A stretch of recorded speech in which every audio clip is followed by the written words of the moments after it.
Mi hijo y mi nuera me abandonaron como si fuera basura después de vender todo lo que con tanto esfuerzo les había dado. Unos días después, 10 camiones militares se detuvieron frente a mi casa, y lo que pasó después volvió locos a mi hijo y su esposa. Me alegra que estés aquí. Acompáñame hasta el final de esta historia y cuéntame desde qué ciudad la estás viendo. Quiero saber hasta dónde ha llegado. Arrastré los pies hasta la puerta de hierro oxidado de una casa modesta. Tuve que empujar con fuerza para abrirla. Adentro no había nada.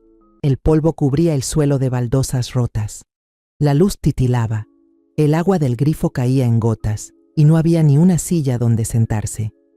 Me dejé caer al suelo. Puse 2 bolsas a mi lado. Al abrirlas, solo encontré unas pocas mudas de ropa vieja, un poco de arroz enmohecido y la foto de mi difunto esposo.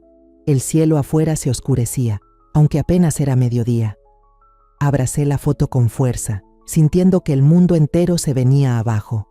Mi hijo, ese hijo al que amé con todo mi ser, me había dejado como si ya no sirviera para nada. Apenas unos días antes, yo seguía viviendo en la misma casa donde pasé 40 años de mi vida, la que construí junto a mi esposo. Él ya no estaba, y solo quedábamos mi hijo Julián, su esposa Mariela y yo. Mantenía mi rutina de siempre: levantarme temprano, preparar una olla de frijoles negros bien sabrosos, servir 3 tazones y ponerlos en la mesa de madera vieja donde solíamos comer juntos. Pero esa mañana, el ambiente en casa era extrañamente tenso. Mariela estaba sentada con la vista clavada en su laptop, tecleando sin prestarme atención. Julián sostenía unos papeles, leyéndolos una y otra vez con el rostro tenso. Puse el tazón frente a él y sonreí un poco. Desayunen antes de que se enfríe. Nadie respondió. El silencio era asfixiante. De pronto Mariela levantó la cara. Con voz fría dijo: «Siéntese, tenemos algo que hablar con usted».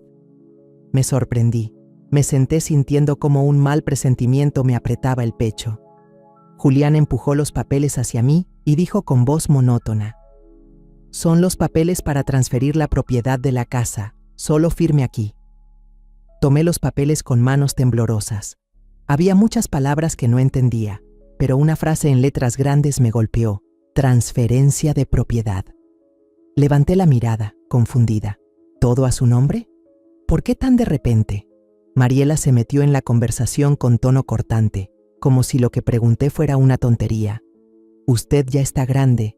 ¿Para qué quiere seguir con eso? Nosotros tenemos todo el futuro por delante. De todos modos vivimos aquí y la cuidamos. No cambia nada». Sus palabras me atravesaron el alma. Miré a Julián, esperando que dijera algo distinto, pero él solo bajó la mirada sin decir una palabra. Dudé, agarrando el borde de los papeles con fuerza. 40 años en esa casa, cada rincón tenía recuerdos con mi esposo, y ahora querían que firmara y les entregara todo. Julián golpeó la mesa de repente con voz dura. ¿No confía en su propio hijo? Esa frase me destrozó. ¿Mi hijo? El mismo que crié sola cuando su padre murió, el que llevaba en la espalda caminando 3 kilómetros hasta el centro de salud cada vez que enfermaba, el que fue mi todo. ¿Cómo no iba a querer confiar en él? Lo miré a los ojos, pero ya no estaba esa mirada cálida de antes, solo quedaba prisa y frialdad. Mariela me miró de reojo, con impaciencia en los ojos. «Firme ya, mamá, no nos haga esperar». Suspiré, con la mano temblando mientras sostenía el bolígrafo. Me prometieron que me cuidarían hasta el final, que aunque la casa estuviera a su nombre no cambiaría nada, que yo seguiría viviendo ahí. Les creí porque era mi hijo. Firmé mi nombre en el papel, cada trazo sintiéndose como si me arrancaran un pedazo del alma. Cuando terminé, Julián tomó el montón de papeles y asintió con la cabeza hacia Mariela. No dijeron nada más, solo se levantaron y se fueron, dejándome sola con un plato de frijoles negros ya fríos sobre la mesa. 2 días después, estaba limpiando el portarretrato de mi esposo cuando Julián entró con una sonrisa más grande de lo normal. «Mamá, ya se vendió la casa. Alguien la compró rapidísimo». Me quedé helada, a punto de dejar caer el portarretrato. «¿Se vendió? Entonces, ¿dónde vamos a vivir?», pregunté con la voz temblorosa. Mariela salió del cuarto con las manos en la cintura. «Mamá, recoge tus cosas personales. Lo demás lo resolvemos nosotros». Me quedé paralizada, La cabeza me daba vueltas. ¿Vendieron la casa? Ya la habían puesto en venta desde antes de que firmara y no me dijeron nada. Quise preguntar más, pero Mariela ya se había dado la vuelta y Julián solo dijo: «Mamá, no preguntes tanto, solo haz caso».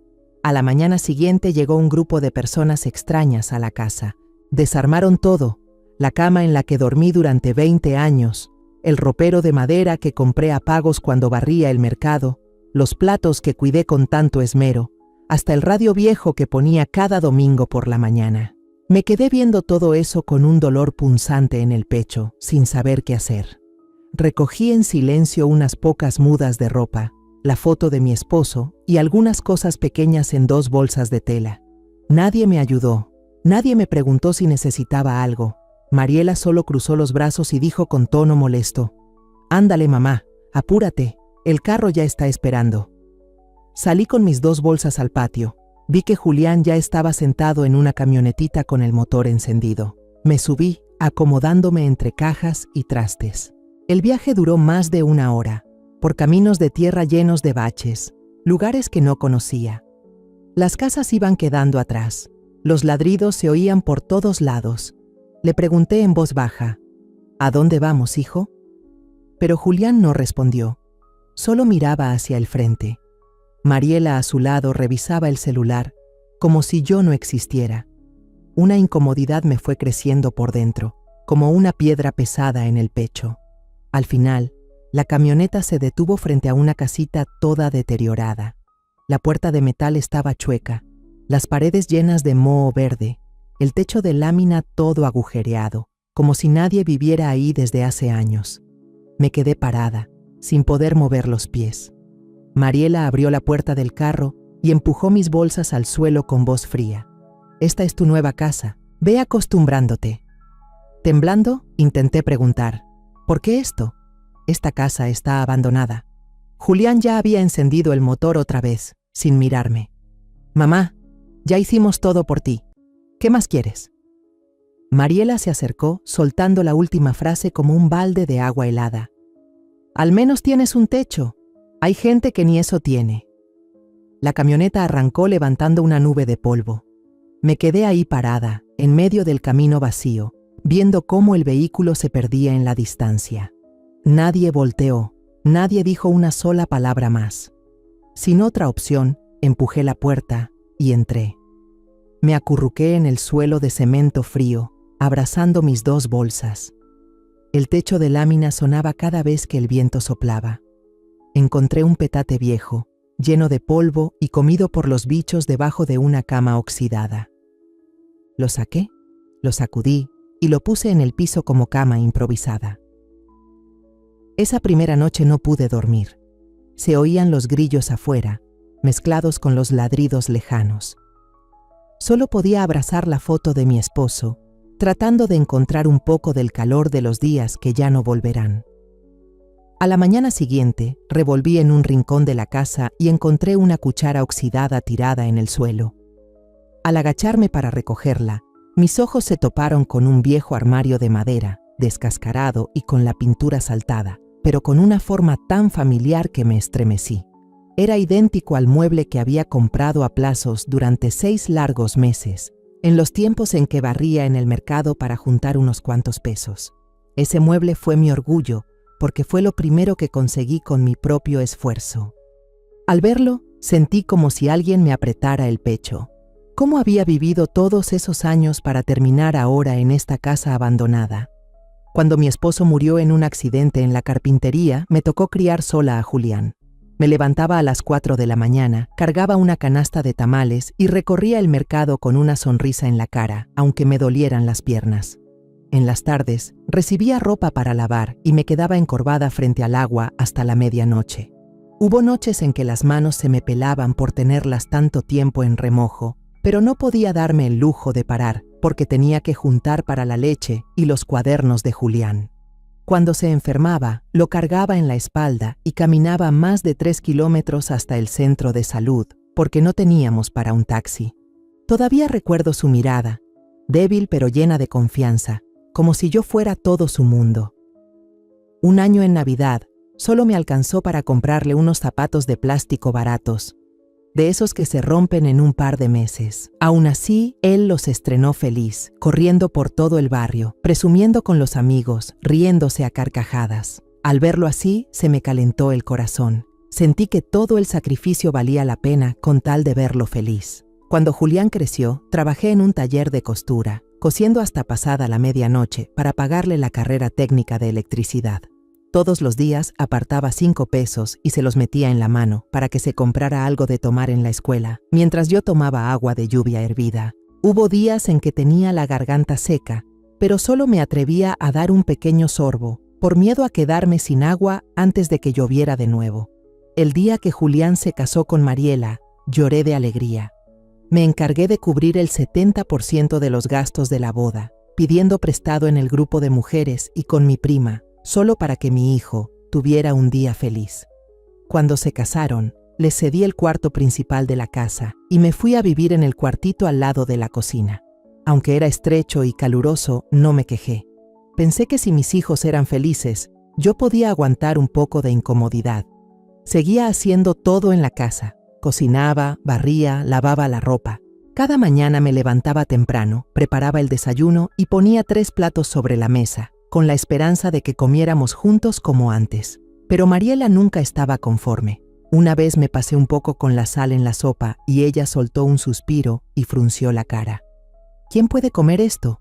Dan ganas de vomitar. Otro día puse una canción vieja en el radio y olvidé bajarle el volumen. Ella se molestó. Mamá, qué escándalo. Ya está grande. ¿Puede guardar silencio, por favor? Pedí disculpas y apagué el radio de inmediato, pero por dentro me sentí pesada. Sus palabras eran como pequeñas cuchilladas que me herían sin parar. Hasta que un día, mientras doblaba ropa en la cocina, Mariela entró, miró la pila y dijo sin rodeos: «Mamá, no lave su ropa junto con la nuestra. Huele a viejo muerto». Me quedé paralizada, con las manos en el aire. ¿Olor a viejo? Asentí en silencio, tomé mi ropa y la lavé aparte. Las lágrimas querían salirse, pero me las tragué. Ahora, acurrucada sobre un petate viejo en esta casa abandonada, miro por la ventana. La luz de la casa vecina se encendió. Ese tono cálido me hizo recordar los viejos tiempos. Cuando Julián tenía apenas 8 años, tan chiquito, me abrazaba fuerte cada vez que yo regresaba del trabajo rendida. Me decía, con su voz infantil pero firme: «Mamá, cuando sea grande voy a trabajar y ganar mucho dinero para que ya no sufras». Le acariciaba la cabeza, sonreía con los ojos llenos de lágrimas. Esa promesa la guardé en el corazón durante años, como una llama que me daba calor en los días difíciles. Pero ahora, esa llama se apagó por completo. Mi hijo, a quien amé más que a mí misma, junto con su esposa, me echó a esta casa abandonada como si fuera una carga que nadie quiere. Abrazo la foto de mi difunto esposo, paso los dedos suavemente sobre su rostro. ¿Qué hice mal para que me traten así?, susurro, pero solo el viento me contesta. Afuera, los perros siguen ladrando, como recordándome que estoy en un lugar completamente ajeno, sin familia, sin amigos. Me acuesto en el petate, intento cerrar los ojos, pero la imagen de Julián y Mariela en el camión, dejándome en medio del polvo, vuelve a mi mente con toda claridad. No lloro, pero el pecho me duele, como si alguien me apretara el corazón con fuerza. Los días en esta casa abandonada pasan lento, como si el tiempo también se olvidara de mí. Encontré un pedazo de cartón viejo, roto, entre la basura de una esquina.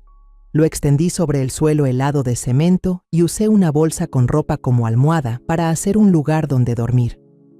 Cada noche me acuesto ahí, escuchando el viento colarse por los agujeros del techo de lámina, tratando de cerrar los ojos para olvidar el frío que se mete hasta los huesos. Pero nunca logro dormir bien, porque cada vez que cierro los ojos, vuelve la imagen de Julián y Mariela alejándose en el camión, dejándome atrás. Cada mañana, camino hasta el pozo público que está como a 200 metros de aquí. Llevo 2 garrafones viejos y hago fila con algunos vecinos para sacar agua.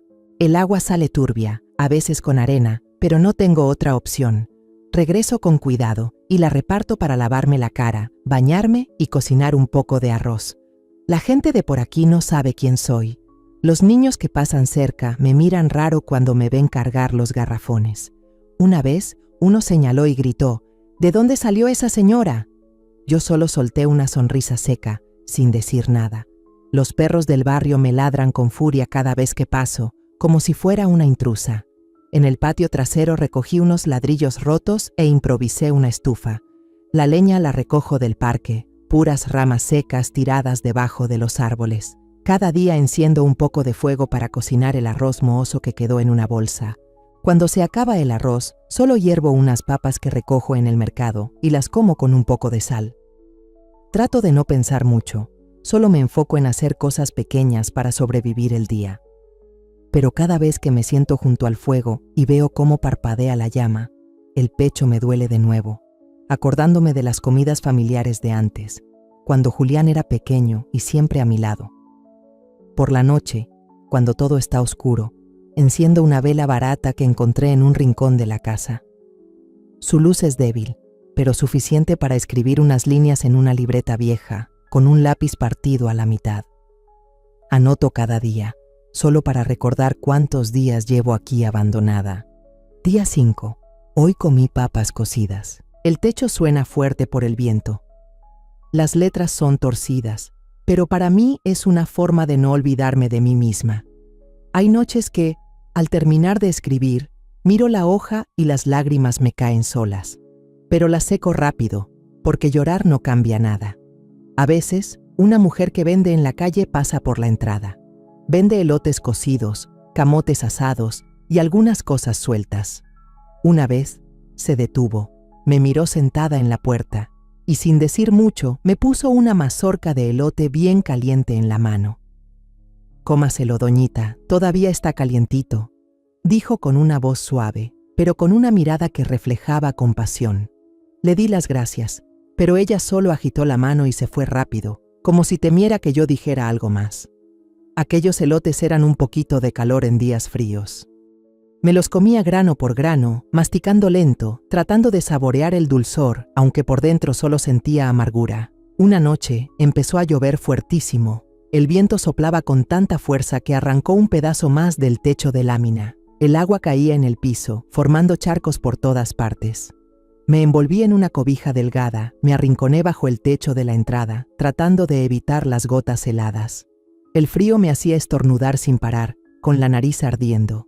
Acerqué un pedazo de cartón, esperando que al menos bloquease un poco el viento. Mientras me hacía bolita, escuché un ruido raro en el patio. Con la luz tenue de una vela, vi la silueta de alguien grande, con uniforme militar, agachado frente a la puerta.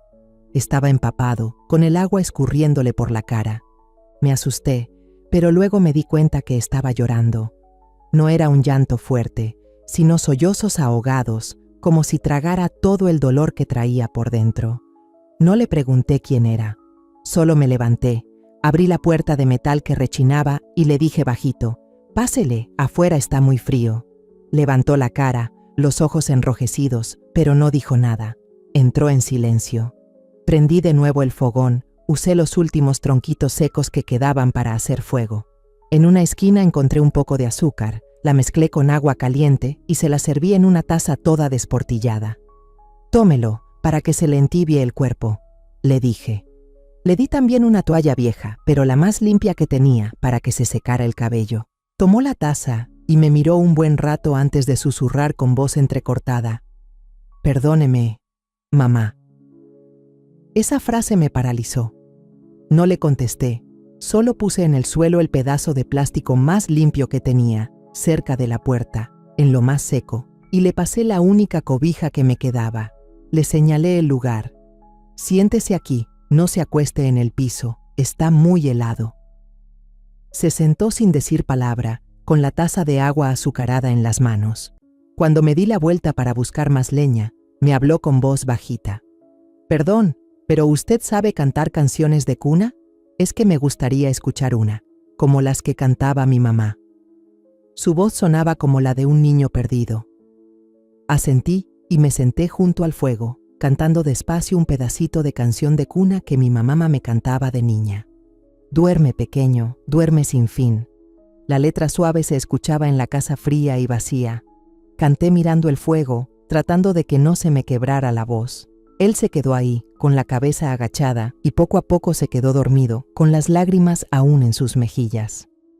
Lo miré y sentí algo calentito en el pecho, como si una lucecita hubiera prendido en medio de la oscuridad. A la mañana siguiente, me levanté temprano como siempre, justo cuando los primeros rayos de sol se colaban por las rendijas del techo de lámina. Salí al patio para buscar unas ramas secas para el fuego y vi al muchacho de anoche sentado en el corredor. La cobija que le di estaba doblada con cuidado, bien cuadradita, como si él fuera un soldado acostumbrado al orden. Levantó la mirada, me vio y se puso de pie, inclinando la cabeza. Perdón por haberla molestado anoche. Perdí el control. Su voz era grave, con un toque de vergüenza, pero sus ojos seguían rojos, llenos de tristeza. Sonreí y le hice una seña con la mano. No pasa nada, métase y coma algo, hace frío. Él negó con la cabeza, pero igual lo metí. Le puse una taza de agua caliente y unas galletas viejas que todavía quedaban en la bolsa. Cuando le pregunté su nombre, me dijo que se llamaba Alejandro Torres, que era capitán del ejército y estaba destacado en el estado de Puebla. Se sentó ahí, con la taza entre las manos, y empezó a contarme, con voz pausada, como si sacara cada recuerdo desde lo más hondo del alma. Dijo que su mamá había fallecido hace 3 semanas por un derrame cerebral. En ese momento, él estaba en el frente, a cientos de kilómetros, y no alcanzó a llegar para verla por última vez. Llamé por teléfono, y ella me dijo, «No te preocupes, hijo, estoy bien», y al día siguiente, ya se había ido, contó, con la mirada fija en el suelo, y apretando con fuerza el vaso de agua entre las manos. «Mi papá murió hace años, no tengo hermanos ni hermanas, así que ahora regreso a un departamento vacío, con la foto de mi mamá sobre la mesa. No sé qué hacer, solo manejo sin rumbo. Y sin saber cómo, terminé entrando a esta zona. Y ya no quise seguir». Su voz se fue apagando poco a poco, como si se hablara a sí mismo. Yo estaba sentada frente a él, escuchando en silencio, sin dar consejos. Sabía que las palabras bonitas no sirven de nada cuando el corazón está hecho pedazos. Solo le dije, «Piénsalo como que el destino te trajo hasta aquí. Aquí no está tu mamá, pero hay una cocina, hay fuego, y hay alguien dispuesta a escucharte». Alejandro levantó la mirada. Sus ojos se suavizaron, como si hubiera encontrado un pequeño lugar donde apoyarse. Asintió con la cabeza, sin decir nada más, pero noté que se le dibujó una sonrisa leve en la comisura de los labios. Antes de irse, Alejandro me dijo, «Tengo que regresar a la base, pero vendré cuando pueda». Luego fue al mercado cercano y regresó con una caja de galletas, unas bolsas de arroz, fideos, un poco de medicina para la gripe y una bufanda calientita. Me dio un papelito con un número de teléfono escrito y me dijo, «No salga cuando llueva. Si necesita algo, llámeme a este número. Prometo que volveré». Tomé el papel, lo doblé con cuidado y lo guardé en el bolsillo del pecho. Él subió al coche, saludó con la mano y desapareció por el camino de tierra polvoriento. Me quedé ahí, viéndolo alejarse, con la sensación de haber encontrado el primer rayito de luz después de tantos días en la oscuridad. Volví a entrar a la casa y empecé a acomodar mi rincón. Volví a poner en su sitio el cartón, barrí el polvo de los mosaicos rotos y recogí algunas piedritas que habían caído del techo de lámina al patio. Afuera, el gato callejero que maulla cada noche ya había llegado, sentado junto a la puerta, mirándome con esos ojos bien redondos. Tomé un poco de los fideos que compró Alejandro, los cocí, los partí en trozos y los dejé frente a la puerta. El gato olfateó y luego comió con gusto, moviendo la cola. Me quedé observándolo y sin querer sonreí. Hacía mucho que no sentía que valía para algo, aunque fuera solo para un gato callejero. Por primera vez desde que me dejaron, encendí el fogón para preparar una olla de sopa dulce. Usé un poco del azúcar y arroz que dejó Alejandro y agregué unas papas que había recogido el día anterior. El olor de la sopa llenó la casa abandonada y me trajo recuerdos de cuando cocinaba para Julián. Serví un tazón pequeño, me senté junto al fuego y comí despacito, cucharada tras cucharada. Pensé que, si Alejandro volvía, le guardaría una porción, como solía hacer con mi hijo. Ya ha pasado una semana desde aquella noche de lluvia, y sigo viviendo en silencio en la casa abandonada, tratando de convertir los días solitarios en una rutina familiar. Cada mañana voy al pozo a sacar agua, enciendo el fuego con leña seca y cocino un poco de arroz o papa para pasar el día. El gato callejero ya se ha acostumbrado y todas las tardes se asoma a la puerta, esperando que le comparta algo de comida. Sigo guardando el papelito con el número de Alejandro en el bolsillo del pecho. A veces lo saco para verlo, como un recordatorio de que en algún lugar allá afuera todavía hay alguien que se acuerda de mí. La señora Alma, la que vende tamales en la esquina del callejón, empezó a pasar por aquí cada mañana, no sé desde cuándo. Empujaba su carrito hasta la puerta y me ponía en la mano un paquete de tamales bien calientes, envueltos en hojas de plátano que olían delicioso. «Cómaselos, señora, uno siempre tiene que desayunar para agarrar fuerza», decía con su voz sencilla. Yo me apenaba, intentaba darle unas monedas sueltas que me quedaban, pero ella solo movía la mano y se reía. «Déjelo así, va por mi cuenta». Le daba las gracias con los ojos medio llorosos, pero solo me atrevía a recibir el tamal, sin decir nada más. Esos tamales, aunque simples, me daban algo de fuerza para seguir adelante. Luego estaba una niña chiquita, se llamaba Camila, que solía cruzar por la cerca de madera vieja frente a la casa. Usaba unas sandalias de plástico gastadas, el cabello atado flojo, y siempre traía unas florecitas silvestres que quién sabe dónde cortaba. No decía nada. Solo dejaba las flores en la puerta, sonreía con los ojos bien apretados y salía corriendo. Yo recogía esas flores, las ponía en una taza toda despostillada y la dejaba sobre la mesa de madera. Al ver los pétalos amarillos chiquitos, sentía como si algo dentro de mí se aligerara, como si esa niña sin querer trajera algo de color a esta casa tan apagada. Esa mañana estaba barriendo el porche con una escoba de palma, tratando de quitar el polvo que dejó la lluvia de los últimos días. De repente, desde la calle, se oyó el rugido de motores, como si viniera una caravana de camiones. Alcé la vista y vi varios camiones militares enormes, pintados de verde olivo, entrando uno tras otro en el callejón. La gente del barrio salió corriendo a ver, se armó el murmullo. Los niños corrían detrás señalando, los adultos se juntaban curiosos. Me quedé parada, casi se me cae la escoba de la mano, sin entender qué pasaba. Del primer camión bajó Alejandro, vestido con su uniforme impecable, con insignias brillantes en los hombros. Traía un ramo de flores blancas, margaritas sencillas pero bien frescas.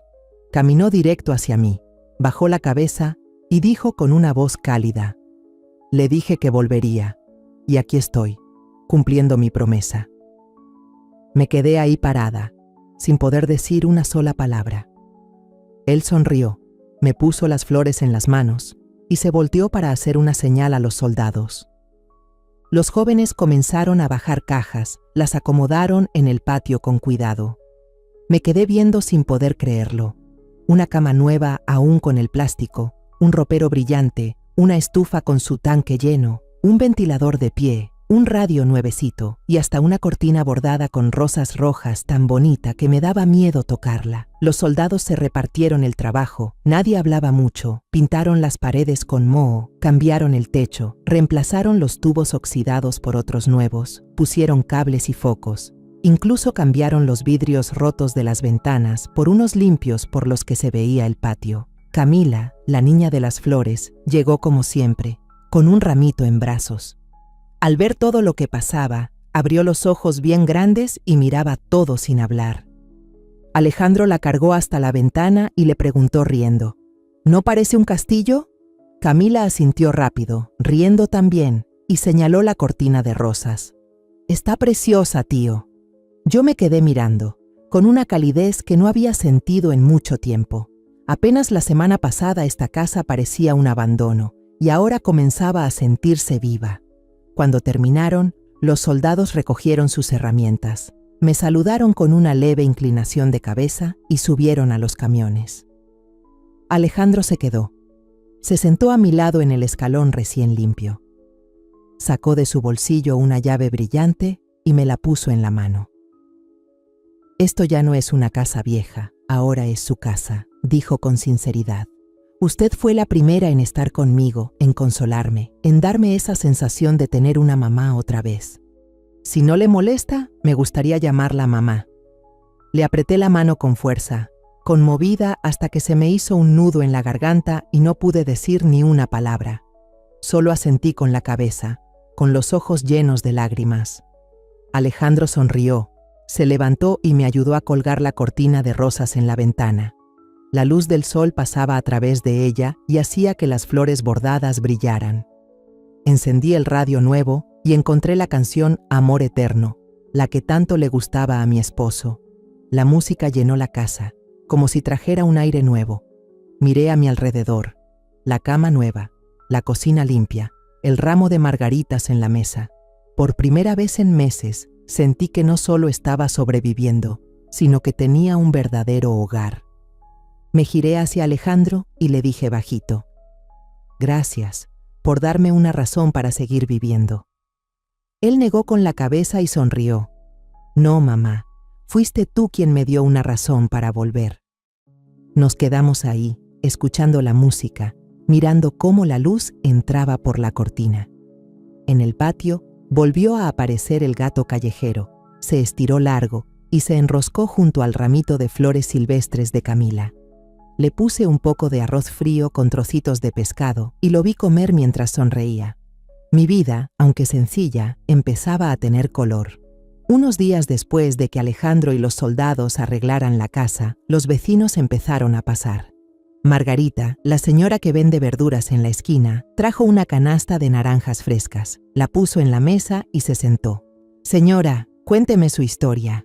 ¿Cómo terminó así?» Me dio pena. No estaba acostumbrada a tanta atención, pero Margarita solo sonrió con esa voz sencilla. «No se apene, aquí todos tienen curiosidad por usted. Mire el video en redes, todo el barrio anda alborotado». Me mostró su celular. Era un video corto. Se veía el convoy militar entrando a la calle, los soldados pintando paredes, arreglando techos, y Alejandro ayudándome a sentarme en la banqueta, como si fuera su madre. El texto decía: «Una señora mayor abandonada por su propio hijo recibe el apoyo del ejército mexicano». Me quedé helada. No imaginaba que mi historia llegaría tan lejos. «¿Quién grabó esto?», pregunté con la voz temblorosa. Margarita se rió. «Don Víctor, el que vende caña en la entrada. Vio entrar a los soldados y pensó que algo grave pasaba, así que grabó. Lo subió a internet y ya tiene miles de vistas». Negué con la cabeza, algo incómoda.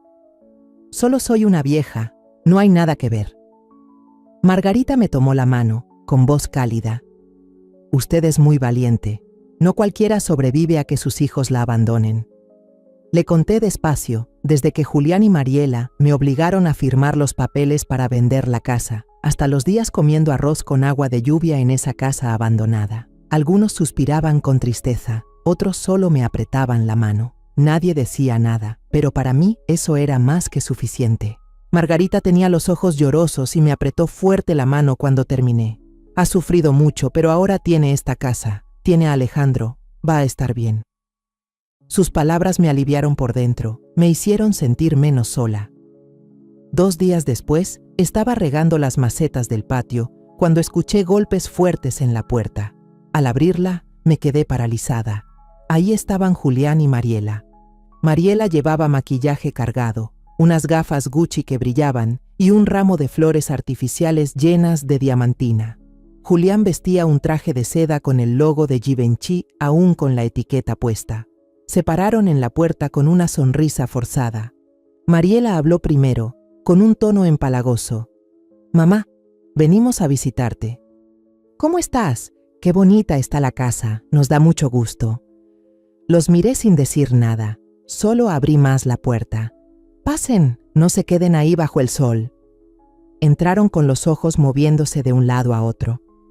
Mariela tocó la cortina de flores rosadas y sonrió falsamente. «Ay, qué bonitas cortinas, ma. ¿Dónde conseguiste algo tan fino?» Julián se sentó en la silla con una voz inusualmente suave. «Mamá, vimos el video en internet. Al ver que estás viviendo tan bien, nosotros Nosotros entendimos que nos equivocamos. Estamos preocupados por ti. Me senté frente a ellos, con las manos sobre la mesa, mirándolos directo a los ojos. ¿Preocupados por mí? Repetí con voz serena. Y el día que me llevaron a esa casa abandonada, dejándome con 2 bolsas, ¿ese día estaban preocupados por mí? Mariela se apuró a meterse en la conversación con la voz aún melosa. Ay, mamá, en ese tiempo estábamos muy presionados. El trabajo era un caos. No teníamos dinero. Nos equivocamos. Perdónanos, ¿sí? Nos da gusto que estés tan bien. Miró de reojo el radio nuevo y agregó con intención en la voz. Esos camiones militares están impresionantes, mamá? Ese soldado es Alex, ¿verdad? ¿Son muy cercanos? Es muy bueno contigo. Seguro lo quieres mucho, ¿no? Al oírla, sentí cómo se me enfriaba el pecho. No venían por remordimiento, venían por la casa nueva, por el brillo de ese video que se hizo viral. Me levanté y los miré a los ojos. Recuerdo perfectamente el día que me dejaron en esa casa abandonada, con el techo de lámina rota y el piso agrietado. Cuando pregunté, ¿qué es esto?, ustedes me dijeron que me portara bien. Nadie preguntó si tenía que comer o dónde dormir decentemente. Julián bajó la cabeza, con voz temblorosa. Mamá, sé que me equivoqué. Estábamos bajo mucha presión. Mi empresa tenía deudas. La casa aún no estaba pagada. No pensé que estabas sufriendo tanto. Queremos enmendarlo. Danos una oportunidad. Mariela asintió y se metió de nuevo. Sí, mamá, queremos compensarte. Déjanos cuidarte, como antes, ¿sí? Negué con la cabeza, con voz firme. No necesito que nadie me compense. Cuando más los necesité, me dejaron tirada como si fuera basura. Ahora que ven que estoy bien, regresan. Pero ya no soy la misma madre que se quedaba esperando cariño. Mariela perdió la paciencia. La sonrisa falsa desapareció. Se paró de golpe y tiró el ramo de flores de plástico al suelo. ¡Ya estuvo! ¿Te crees reina o qué? ¿Porque unos soldados te pintaron la casa ya te crees mucho? ¡Vas a arrepentirte, vieja ridícula! Julián también se levantó, apretando los dientes. Jamás pensé que mi propia madre se volviera contra su sangre por un desconocido. ¿Ya olvidaste que soy tu hijo? Los miré sin enojo, solo con calma, y respondí. La sangre no es excusa para pisotear a tu madre. Alejandro será un extraño, pero me dio un techo, un poco de cariño que ustedes jamás me ofrecieron. Váyanse. No los detengo. Mariela me apuntó con el dedo y gritó. Te vas a arrepentir, vieja. A ver cuánto te dura vivir con un extraño. Cerré la puerta sin dejarla terminar. A través del vidrio vi cómo se subían a su coche viejo, aceleraban y se iban entre una nube de polvo. Tomé la escoba y barrí las flores de plástico rotas en el patio. Los pétalos caían, hechos pedazos, pero no sentí tristeza ni rabia, solo alivio. Había decidido cerrar la puerta al pasado. Entré de nuevo, puse el ramo de crisantemos de Alejandro sobre la mesa y acomodé bien la cortina. La música clásica seguía sonando en el radio, como un recordatorio de que había encontrado la luz. Escribí en mi diario, hoy perdoné, no a ellos, sino a mí misma. Cerré el cuaderno, me levanté a regar las plantas, lista para un nuevo día, uno en el que solo estarían quienes de verdad me quieren. Una tarde, mientras limpiaba el portarretratos de mi esposo, un hombre con uniforme de correo se detuvo frente a la reja. Me entregó un sobre grueso, con un sello rojo del juzgado. Lo abrí con las manos un poco temblorosas. Era una carta del tribunal, notificando una solicitud de tutela presentada por Julián y Mariela. Decían que yo mostraba señales de confusión, inestabilidad mental y que estaba siendo manipulada por terceros para quitarme mis bienes. Cada palabra cortaba como cuchillo. No solo me habían abandonado, ahora querían quitarme hasta la última pizca de libertad. Me senté en la silla, abrazando la carta, aturdida. Pero curiosamente, no lloré, ni me sorprendí. Tal vez, en el fondo, siempre supe que nunca dejaron de hacerme daño. Una semana después, mientras regaba las plantas en el jardín, aparecieron 3 personas frente a la casa. 2 llevaban batas blancas y credenciales de trabajadores sociales y uno era policía, con cara seria. La mujer mayor, Con un montón de papeles en la mano, habló. «Usted es la señora Rosa María, ¿verdad? Venimos con una orden temporal del tribunal. Tiene que salir de la casa en 30 minutos». Me quedé helada, con la regadera aún en la mano, el agua goteando al suelo. «¿Salir? ¿Ir a dónde?» «Esta es mi casa», respondí con la voz temblorosa. El hombre con la credencial que decía Luis contestó, con tono plano. «Se sospecha que usted no tiene capacidad legal. Su hijo y su nuera solicitaron la tutela. Tenemos que llevarla a un lugar seguro». Negué con la cabeza, intentando mantener la calma. «Yo no estoy confundida. Vivo bien aquí. Miren esta casa. Yo me cuido sola». Pero el policía solo levantó la mano, indicando. «Coopere, señora, no nos complique las cosas». Intenté llamar a Alejandro, pero estaba de viaje en otro estado y no pude comunicarme. Me quedé en medio del patio, mirando la casa recién arreglada, las cortinas de flores, el radio y el ramo de margaritas sobre la mesa. Solo 30 minutos. Rápido agarré algo de ropa, la foto de mi esposo y un papel con el número de Alejandro. La trabajadora social me apuró. «Ándele, señora Rosa, el carro ya espera». Agarré mi bolso y salí de la casa, con el corazón pesado. La reja de hierro se cerró detrás de mí, haciendo un chirrido, como si también se cerrara el pequeño mundo que había construido. Me llevaron a un asilo casi a 2 horas de distancia. El edificio era viejo, lleno de gente, con un olor fuerte a desinfectante.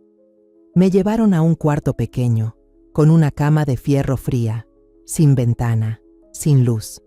Me trajeron la comida, solo arroz blanco con caldo aguado, sin sal, sin sabor.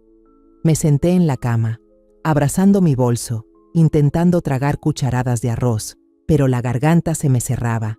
Nadie se molestó en preguntarme el nombre, solo me llamaban la señora 59. Me convertí en un número, en una anciana sin rostro. Ya no era Rosa María, ni madre, ni esposa, ni la mujer que había vivido toda su vida para su familia. Al segundo día, pedí a una joven trabajadora que me dejara hacer una llamada. Negó con la cabeza, con voz fría. «Señora 59, usted tiene restricciones de comunicación. La solicitud de tutela indica que podría ser víctima de fraude, así que debemos tener cuidado», supliqué. «Por favor, solo necesito hacer una llamada, a alguien, a un familiar». Ella frunció el ceño. «¿Familiar? Su hijo dice que no tiene a nadie confiable aparte de ellos. Mejor descanse, no cause problemas». Me senté en la cama, apretando el papel con el número de Alejandro. Susurré su nombre, como si pudiera oírme desde cientos de kilómetros de distancia. «Alejandro, ¿dónde estás?». Pero solo el zumbido del ventilador de techo me respondió. Los días siguientes, viví como una sombra. Me sentaba en la cama, mirando a otras personas mayores del asilo. Unos murmuraban solos, otros se quedaban viendo fijamente la pared. Un día, una señora se sentó junto a mí en el comedor y me preguntó en voz baja, «¿Tú por qué estás aquí? ¿Tus hijos te dejaron?». Asentí con la cabeza, sin ganas de contar mucho. Ella suspiró. «A mí también. Mi hijo dijo que ya estaba chocheando, así que me encerró aquí para vender el terreno». Le tomé la mano, me dolía el pecho, pero no sabía qué decir para consolarla. Solo podía abrazar la foto de mi esposo y susurrarle, «Amor, ¿qué hago ahora?». Pero él no respondía. Solo me miraba desde el portarretratos con la misma mirada dulce de siempre. Trataba de mantener mis rutinas. Doblaba la cobija cada mañana, limpiaba la esquina de la cama, aunque solo tuviera un colchón delgado. Pero con cada día que pasaba, sentía que estaba encerrada, no en el asilo, sino en la traición de Julián y Mariela. No solo me quitaron la casa, también querían arrebatarme la dignidad. Apretaba el papel que me dejó Alejandro, repitiendo su número una y otra vez en mi cabeza, como si eso me ayudara a no perder la esperanza. Sabía que en algún lugar allá afuera todavía había alguien que me veía como una madre. Y confiaba en que Alejandro no me dejaría sola en esta oscuridad. En una tarde calurosa, mientras doblaba la cobija en mi cama, se escuchó el ruido de un claxon insistente en la entrada del asilo. Oí murmullos en la habitación de al lado, luego pasos corriendo. Una trabajadora entró apresurada gritando: «Señora 59, salga ya. Alguien vino por usted». Me levanté con la bolsa en brazos, el corazón inquieto. Al salir al recibidor, vi a Alejandro ahí, con su uniforme militar impecable y la cara roja de coraje. Junto a él, un hombre de traje y lentes sostenía un portafolios y otro oficial con cara seria lo acompañaba. Alejandro fue directo a la recepción y gritó: «Vengo a sacar a mi madre. ¿Cómo se atreven a encerrarla aquí si está completamente lúcida? ¿Acaso la revisaron o solo creyeron lo que alguien dijo de que ya no razonaba?». La recepcionista se quedó helada y tartamudeó: «Señor oficial, solo seguimos órdenes del juzgado. Aquí está el expediente legal. Su hijo pidió la tutela». Alejandro puso un montón de papeles sobre el mostrador y respondió con voz dura: «Esto es una orden de suspensión temporal de la tutela. Ya metí la denuncia para que se investigue fraude, despojo y maltrato a personas mayores. Liberen a mi madre ahora o escalo esto a una instancia más alta». El director, un hombre de mediana edad, salió corriendo con un expediente en la mano, intentando justificarse. «Oficial, no sabíamos nada más. Su hijo dijo que ella estaba confundida y necesitaba cuidados especiales. Solo seguimos el protocolo». Alejandro lo interrumpió, furioso. «¿Protocolo? Encerrar a una mujer lúcida, prohibirle llamar, aislarla, ¿eso es protocolo? Mi madre no es una criminal». Yo me quedé ahí, escuchando cada palabra de Alejandro, y las lágrimas me llenaban los ojos. Me llamó mamá, como si de verdad fuera su madre. Una cuidadora me sacó, aún con la bata de paciente, abrazando mi bolsa. Cuando vi a Alejandro, ya no aguanté y empecé a llorar. Él se acercó, me puso su chaqueta militar sobre los hombros y con voz más suave dijo: «Mamá, perdón por llegar tarde, ya me la llevo a casa. Nadie más la va a hacer sufrir». Me sostuvo del brazo y salimos por el recibidor del asilo, bajo la mirada sorprendida de otros residentes y empleados. Una señora cerca de la puerta me tomó la mano y susurró: «Qué suerte la suya, todavía hay alguien que viene por usted». Asentí, le apreté la mano, con el corazón apretado, porque sabía que no todas tenían la misma suerte que yo. En el camino de regreso, Alejandro me contó todo. Cuando me llevaron, doña Alma, la señora que vende tamales en la entrada del callejón, fue testigo de todo. Vio cómo los policías y trabajadores sociales me subían a la fuerza a la camioneta, pero no pudo intervenir. Sacó su celular y grabó un pequeño video donde se veía cómo me llevaban, abrazando mi bolsa, con la mirada baja y en silencio. Como ya conocía a Alejandro de cuando fue a arreglar su casa, fue a una base militar cercana a preguntar por el joven oficial que ayudó a una señora abandonada por su familia. Le mostró el video a un soldado y le dijo: «Su propio hijo la metió en un asilo. Ayúdala, por favor, lo antes posible». El soldado le pasó el mensaje a Alejandro, que estaba de misión en Puebla. Él pidió permiso inmediato, contactó a un equipo de abogados y regresó sin perder tiempo. Alejandro me tomó de la mano y con voz firme me dijo: «Mamá, ya contraté abogados para ti. Están trabajando para anular la tutela y congelar los bienes de Julián y Mariela. No estás sola. Esta vez vamos a luchar, no solo por la casa, sino por tu dignidad». Lo miré, con los ojos llenos de lágrimas, y solo pude asentir. «Gracias, hijo. Si no fuera por ti, no sé qué habría sido de mí». Él negó con la cabeza y sonrió suavemente. «No digas eso, mamá. Tú me recordaste lo que es tener una familia cuando yo creía que ya no tenía nada». El coche se detuvo frente a una casita. Me bajé, vi las cortinas con flores, un ramo de margaritas sobre la mesa y al gato callejero dormido hecho bolita en el patio. Abracé a Alejandro y le susurré: «Me diste un techo, y más que eso, una razón para seguir viviendo». Él apretó mi mano y dijo: «Desde ahora, esta es nuestra casa, mamá». Entré, encendí la radio y dejé que sonara Amor Eterno una vez más. Por primera vez después de tantos días oscuros, sentí que estaba viva de verdad, no solo sobreviviendo. Desde que volví del asilo, Empecé a prepararme para la batalla legal con la ayuda de Alejandro y Javier, el abogado que contrató para mí. Javier era un hombre de mediana edad, de voz cálida pero firme. Llegó a la casa, puso un montón de papeles sobre la mesa de la cocina y me explicó paso a paso. Doña Rosa, vamos a pedir que el juez anule el contrato de traspaso de la casa porque hay indicios de coacción. Además, vamos a denunciar a su hijo y a su nuera por maltrato y fraude. Asentí, con las manos temblando al firmar, con el corazón lleno de determinación y dolor. Firmar papeles para demandar a mi propio hijo. Nunca imaginé vivir algo así. En los días previos al juicio, los vecinos comenzaron a apoyarme. Doña Alma escribió una carta contando cómo Julián y Mariela me dejaron abandonada en una casa en ruinas, sobreviviendo con arroz podrido y agua de lluvia.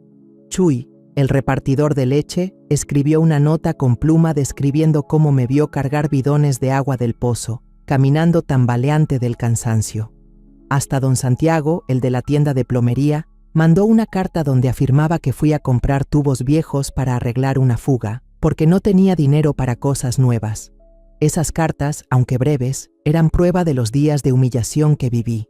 Las abracé y le dije a Alejandro, ¿ves, hijo? Aún hay gente buena en este mundo. Él asintió y me tomó la mano. Mamá, ellos están contigo porque lo mereces. Llegó el día del juicio. Me puse mi blusa de manta azul, la misma que usaba en fiestas cuando Julián era niño. Entré a la sala, me senté entre los bancos de madera, con la mirada firme, sin esquivar ninguna mirada. Julián y Mariela aparecieron, vestidos elegantes. Mariela llevaba un vestido rojo encendido, con el cabello rizado, y Julián un traje negro reluciente. Pero ninguno me miró a los ojos. Su abogado, un hombre alto y delgado, se levantó con voz suave y ensayada. Su señoría, mis clientes solo quieren asegurarse de que la señora Rosa viva en un ambiente más adecuado.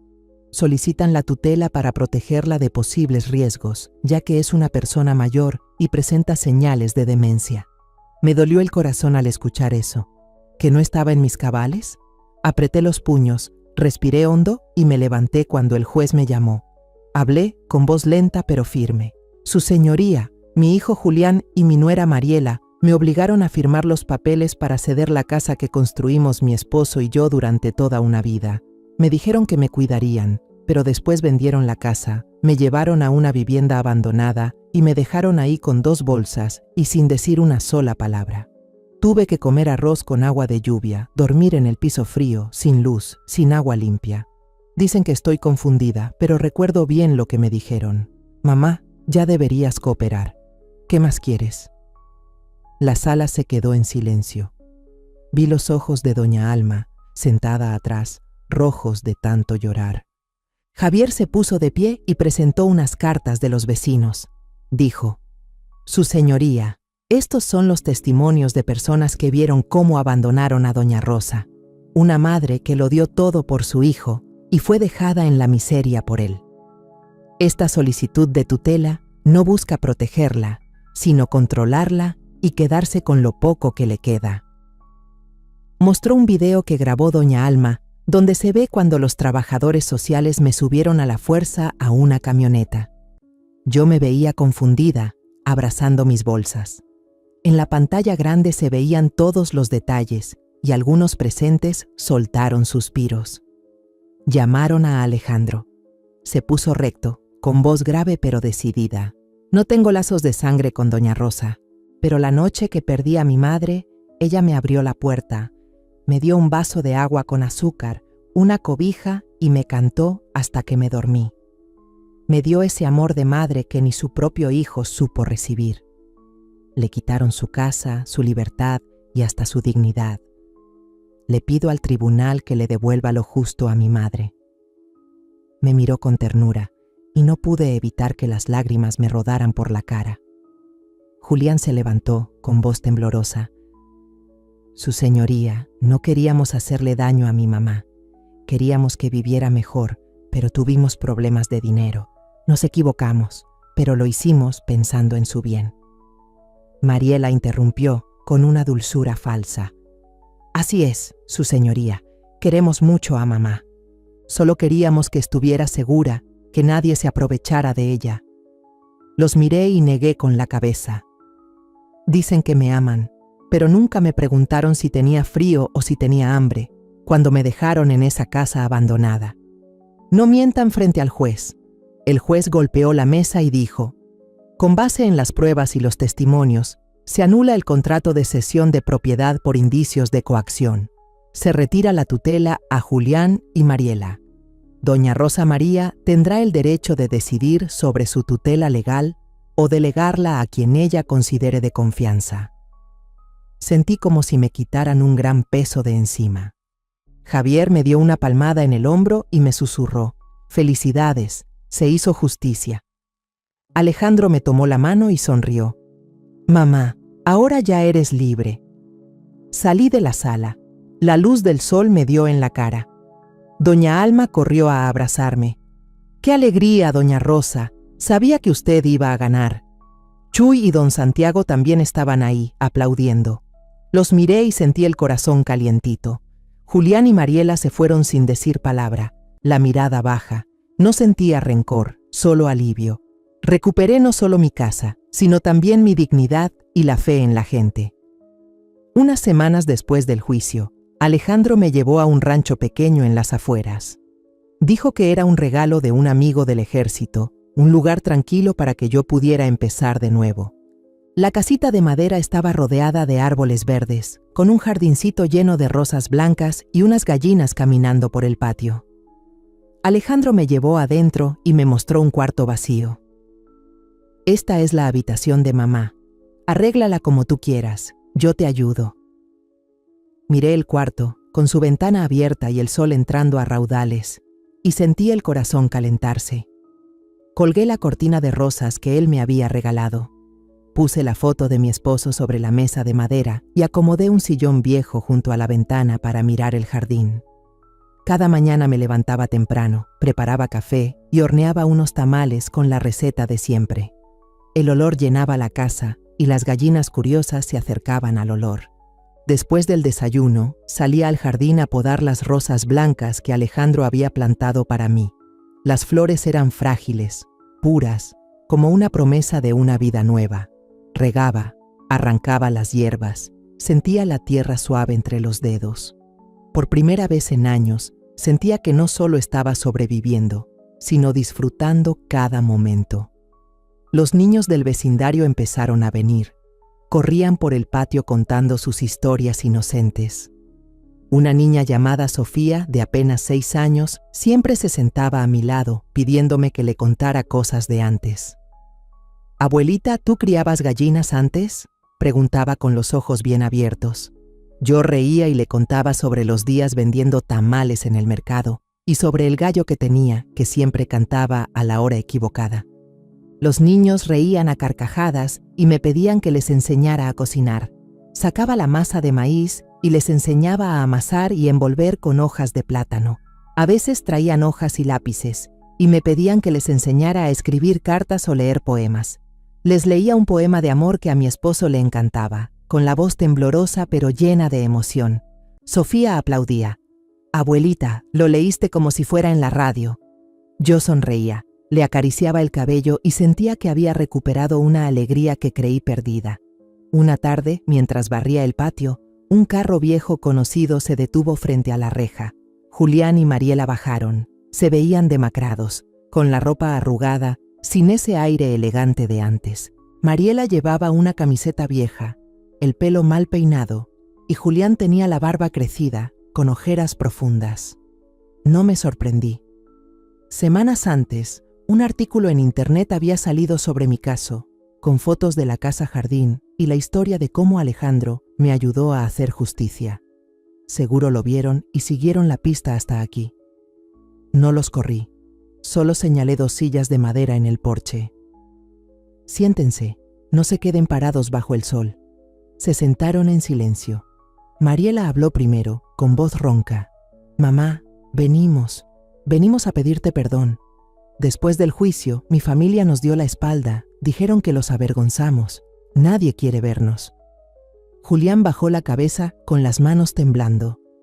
«Me despidieron de la empresa por el escándalo. Tuvimos que vender la casa nueva, Ahora rentamos un departamento viejo en las afueras. Nadie nos habla, mamá. Mariela me entregó un sobre, con la voz entrecortada. Aquí está la carta que escribimos. No dormíamos, queríamos llamarte, pero no nos atrevíamos. Abrí el sobre y vi 3 páginas escritas a mano, con letras torcidas. Hablaban de los días llenos de arrepentimiento, de cómo se quedaban frente al teléfono, pero no podían marcar. Leí por encima, lo doblé y los miré directo a los ojos. Los perdono, porque no quiero cargar con esta herida toda la vida.